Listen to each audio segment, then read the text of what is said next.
Hello, everyone. Today we're exploring how the worlds of Oak Park and PBS collide. Now, in the past, we've had this happen before with programs on Frank Lloyd Wright and Dr. Percy Julian. And I want to start off with Oak Park's connection to the new masterpiece series, Atlantic Crossing, which at first glance seems a pretty unlikely pairing. Now, I promise not to give away too much of the story, of which we have now seen 2 episodes. And this docudrama tells the story of the Norwegian royal family during World War II, particularly Crown Prince Olaf and his wife, Crown Princess Martha. And we see them here on the right. We see the actors who portray them in the series. And it's especially a lot about the story of Crown Princess Martha, who spent much of the war years in the US. She and President Franklin Roosevelt became quite close. It seems we may find out, at least in the docudrama's story, exactly how close they came. But she did become almost a kind of quasi-diplomat who used her influence and her influence with FDR to advocate for her country. And as Rachel mentioned, what you may not know is that Crown Prince Olaf and Crown Princess Martha, the main characters in Atlantic Crossing, once visited Oak Park. We see here on the left the actual royal couple. Now, this picture is at Luther College in Decorah, Iowa, but we can see them on part of their tour. Now, like many of you history buffs, I enjoy the genre of historical fiction and docudramas, but we have to keep in mind that docudramas, while based on actual events and real people, must of necessity include made-up dialogue, and sometimes liberties are taken to enhance or compress a scene to make it more exciting and dramatic. For instance, now without giving too much away, in that first episode of Atlantic Crossing, we saw Princess Martha, her children, and some aides fleeing across a snow-covered forested road from their German pursuers. At the border crossing into Sweden, her driver guns the car engine. They crash through the barricade into temporary safety. Now, is that how it actually happened? Maybe. The real story is much the same, but the actual participants, including a couple of her children who were in the car with her, report conflicting memories about, did they crash the barrier? Were they let through? And then we have to remember that there would have been 2 customs barriers between the 2 countries. So maybe in fact that is what happened. Now back to our Oak Park connection. As episode 1 opens, we see Crown Prince Olaf and Crown Princess Martha on a goodwill tour of the US that lasted 10 weeks. And 82 years ago, next month, May of 1939, while on that tour, the royal couple came to Oak Park to attend a church service at United Lutheran Church at Ridgeland and Greenfield. And here on the left, we see them arriving at the church for this service. Now, personally, I think they should have included this event in the Masterpiece series, but for some reason they didn't. Seems like they thought showing a meeting with President Roosevelt was somehow more important. The tour was meant to accomplish several objectives. Events like the Oak Park visit, and you can see here a button from their visit to Duluth, Minnesota on that same tour. These were meant to connect with the many Americans of Norwegian heritage, especially in the upper Midwest, thus cementing cultural ties. And so we see them at, as the earlier picture, at Luther College. They were in Minnesota. They were at St. Olaf College. They were in Wisconsin, a lot of places that had large Norwegian American populations. Other events of this tour were more like their meeting with President Roosevelt and Mrs. Roosevelt. that were really meant to feel out each country regarding the rising threat of Hitler and Germany. Although at this point in 1939, and we're talking May and June, both of these democracies, Norway and the United States, proclaimed their neutral status. Only a few months later, that would all be upended when Nazi Germany invaded Poland. So why was United Lutheran selected for this honor?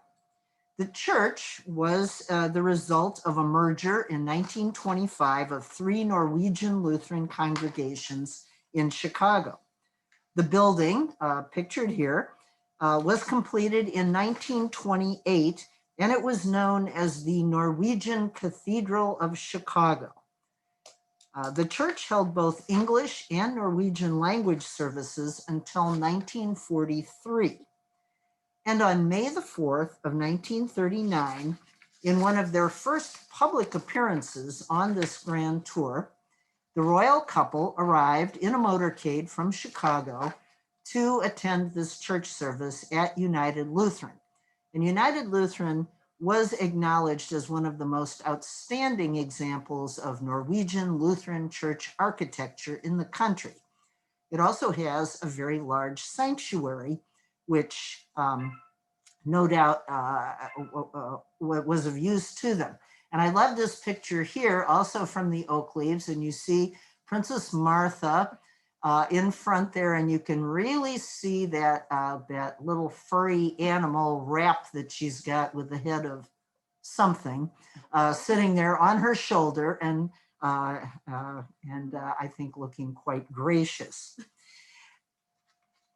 Over 4,000 people packed the church and the surrounding streets. Students at Hatch School, which is right across the street, were let out of school to assist in the welcome of the royal couple. Now, Prince Olaf and Princess Martha presented the church with an engraved Bible, and the service ended with the entire congregation singing the Norwegian national anthem. Now, here we have the pictures of both the real Princess Martha on the left and alongside Swedish actor Sophia Helen, who portrays her in the series. Now, I happen to think that they are both looking rather regal, but not every Oak Parker would share my opinion. And not everyone was as excited about this royal visit as the crowds of thousands that gathered at the church. One gentleman told the Oak Leaves, and I quote, "They look like a couple of good-looking farmers upset with all this falderall." Now, some of us might rather think of that in terms of them having down-to-earth qualities, which apparently they did, particularly Prince Olaf. And these were qualities that really endeared him to the Norwegian people, not only during World War II, when he served as an aide to his father, the king, when the royal family and the Norwegian government were in exile in Britain, but also later during his reign as King Olaf V. So now, as you enjoy Atlantic Crossing, and I know I've been enjoying it, you'll also know the inside story of Oak Park's brush with royalty. And this royal visit is also written up on the museum's website in our This Month in History series. And if anyone has any questions, please type them in for us. Thanks. I'll turn it over now. And we're really turning it over. So, again, if you have any questions about this portion or as Pam is talking next, please feel free to use the chat box. If we have time at the end, we'll get to your questions. So next, I am happy to present Pam Lyons. Hello, welcome to all you history and Hemingway enthusiasts. I'd like to thank Frank and Rachel for the opportunity to talk about Anson Hemingway, Hemingway's grandfather, clearly on the paternal side. They both felt it would be interesting to build upon the family history that the recent Hemingway biopic shared via the PBS series. There's no denying that the full Hemingway story is fascinating and one that had a tremendous impact on the man Hemingway became. So let's step back in time and visit the life of Anson Hemingway, Civil War veteran and the father of 6 children, including Hemingway's father, Clarence Edmonds, fondly known as Dr. Ed. Anson was born in East Plymouth, Connecticut in 1844. He most certainly had an impact on Hemingway's life, in particular in relation to his Civil War service. Second, it was Anson who gave Hemingway his first firearm, a 20-gauge shotgun, on his 10th birthday. As we all know, war and firearms were very much a part of Hemingway's life, including his works, both novels and short stories. Anson and his family moved to Illinois from Connecticut in the 1850s, and he eventually settled in Oak Park. In 1859, when he was just 15 years old, he experienced a religious conversion at a prayer meeting in Chicago. Consequently, he joined the Congregationalist Church. The 6 children had a very strict Christian upbringing. Drinking was one of many activities not permitted, yet if there's one behavior we associate with Ernest Hemingway, it is excessive drinking. In 1862, Anson enlisted in the 72nd Illinois Infantry of the Civil War, also known as the Young Men's Christian Association Regiment, yet another example of Anson's demonstration of faith. What's especially interesting about Anson's service in the Civil War is that he served the entire duration of the war. Of note, he fought in the Siege of Vicksburg, a battle he survived, although many of his comrades did not. Both his brothers also died in the war. Unfortunately, Anson himself battled chronic dysentery during the war. While he prayed to feel better, his fellow soldiers indulged their similar woe in alcohol. Another interesting story connected with Anson's war service was that after the Battle of Vicksburg, he re-enlisted, specifically in Company H, the U.S. Colored 70th Regiment. He spoke very highly of the patriotism demonstrated by the Black soldiers. On the wall in the library of Hemingway's birth home, there are 2 personal war sketches. One written by Ernest, Hemingway's grandfather on the maternal side, and the other by Anson Hemingway. The 2 men's war experiences couldn't be more different. Ernest never ever talked about the war, while Anson loved to share his wartime experiences. As Anson's grandson Lester put it, he was an easygoing man who raised a fine family and marched every year with his grand army of the Republic comrades. On holidays, Anson loved to put on his uniform and walk around the neighborhood. Here he is pictured with his wife Adelaide. They are standing in front of Dr. Ed and Grace's home at 600 North Kenilworth. I'd like to share an excerpt from Anson's war sketch now. He says, "My first battle was the Siege of Vicksburg and engagements around there. Was in several close places, but in no other engagements, and was never wounded. But I had some narrow escapes." Now, of course, I never knew Anson, but I think he was a bit of a rascal. I like to share this commentary with visitors because I think it provides insight into his character. I picture Anson saying that very last line with a twinkle in his eye and a wink. When Anson returned from the war, he resumed his college studies at Wheaton College, having started his higher education at Oberlin College in Ohio. It's important to note that Anson's decision to attend Wheaton reflects his strong Christian faith. Wheaton is an evangelical liberal arts college and graduate school located about 20 miles west of Chicago, which was founded by evangelical abolitionists in 1860, just before the start of the Civil War. Wheaton remains a Christian community to this day. Anson met his wife, Adelaide, at Wheaton College in 1867, and they wed in 1869. The couple were members of the First Congregational Church of Oak Park. Their house was located across the street from Hemingway's birth home, which was torn down in the 1960s, unfortunately. Like the Hall home, which was a Queen Anne, it was a frame structure because after the Great Chicago Fire of 1871, you couldn't build a home using wood in the city anymore.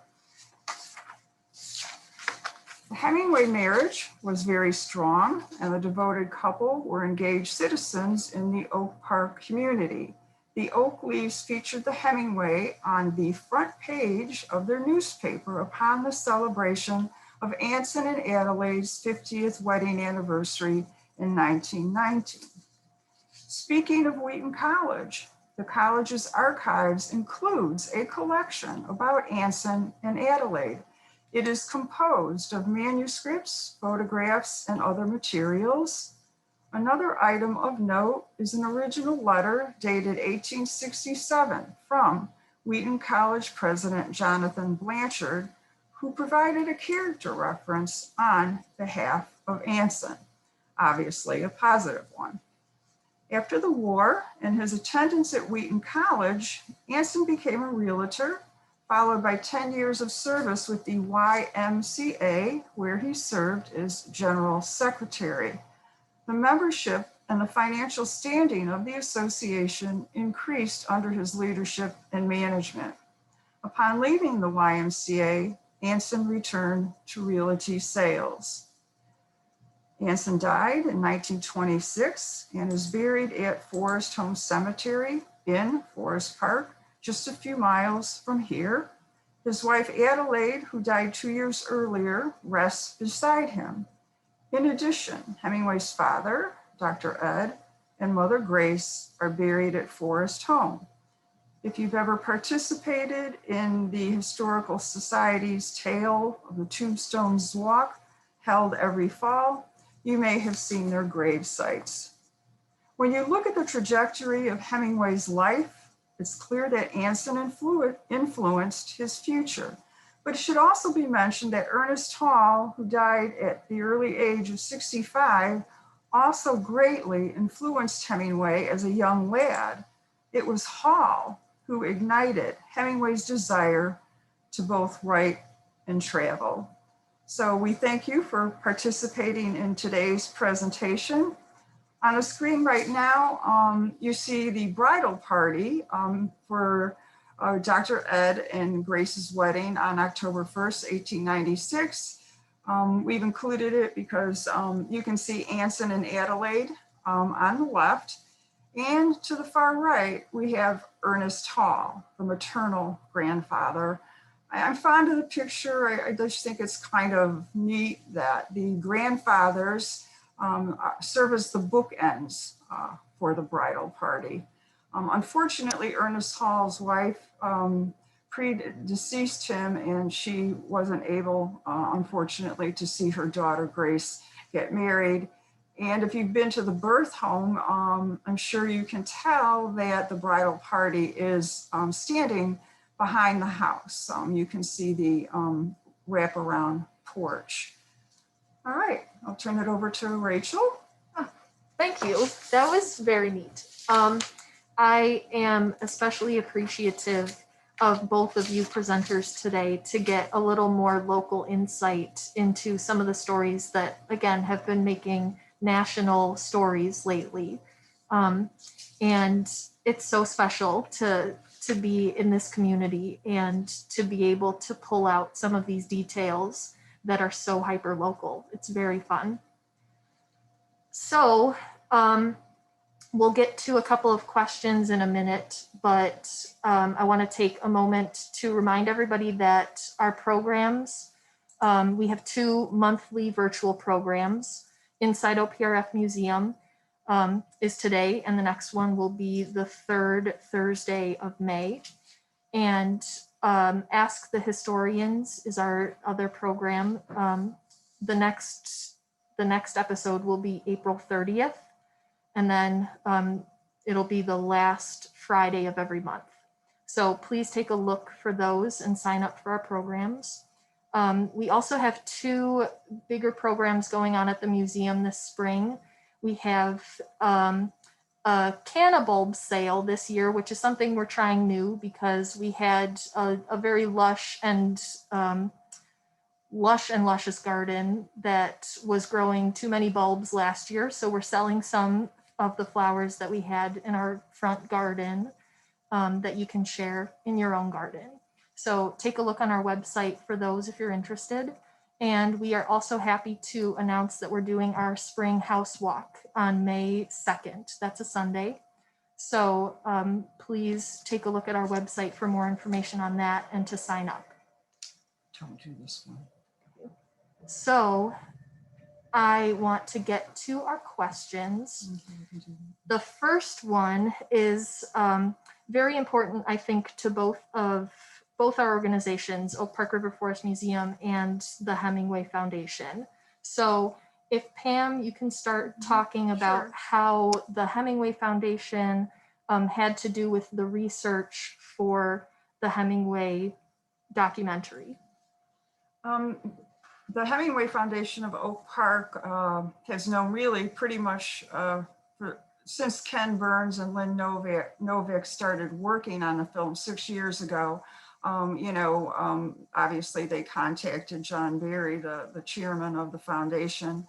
So we'd been in the know, and there was a period of time where we expected to see Ken Burns or a member of his film crew come to Oak Park, because in addition to the birth home, of course, the boyhood home is walking distance from the birth home. Unfortunately, they made the decision not to visit Oak Park. I think in part because there are so many digital images available online, especially at the JFK Library in Boston, which houses the largest collection of Hemingway memorabilia in the world.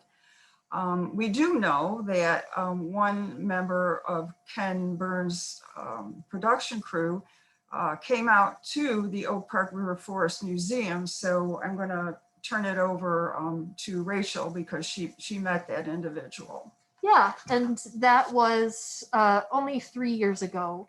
So when we were still sort of a new museum, that was really exciting. One of the producers was looking for more specific content for the story that they had already parsed out.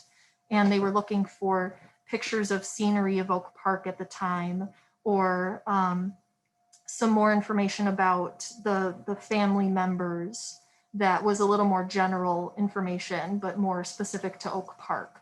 So we were able to give them some photos that they actually used in the documentary as well. That was very exciting. I could see a little bit more of the chat with regard to, you're going to call that up. Where did it go? Someone says, surprised there was no mention of the strong influence both of his grandfathers had on young E.H. I agree with that comment. As I was watching the PBS series, given my role as a docent, I'm kind of sitting there thinking, oh, I wish they included this and I wish they included that. And I have a Hemingway hangover right now because I also attended all of the preheat discussions sponsored by various organizations. And, Ken Burns and Lynn Novick were very frank and said, you just can't use everything. And so there was a good material that ended up on the cutting room floor.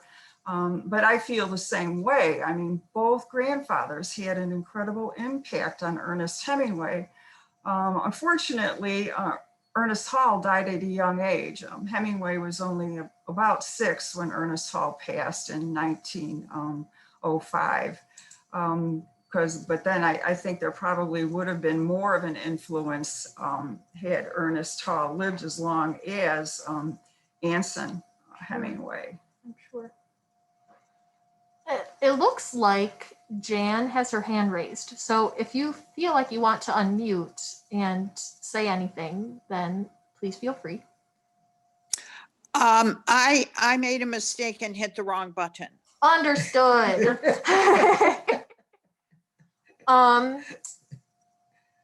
Zoom is a wonderful thing. So it looks like that is about all. Except we have a comment from Jay saying, after the fire, you couldn't build a home out of I wood. don't know how to do this. They're not taking it, I think. I think I did say that. Yes, and I think that was true in the city of Chicago, but Right, and that's specifically why Ernest Hall left Chicago and built his Queen Anne in 1890. He had to leave the city in order to build his retirement home, as he called it. And so that's why he bought the property, which was about 10 miles west of the city, so that he could build the home. exactly. So I think unless anybody has more questions today, if you have any after our program, feel free to email them to me. My email is on the screen. We would love to talk more with you about your interests, things you've heard today. But with that being said, I want to thank everybody for coming, and I hope that you will sign up for our next virtual programs and our live programs when we are able to do them again. And our outside walking tours, that's another thing. We have a few smaller group walking tours scheduled for the spring and summer. So take a look at our website for those. And we look forward to seeing you again. And thank you all for coming.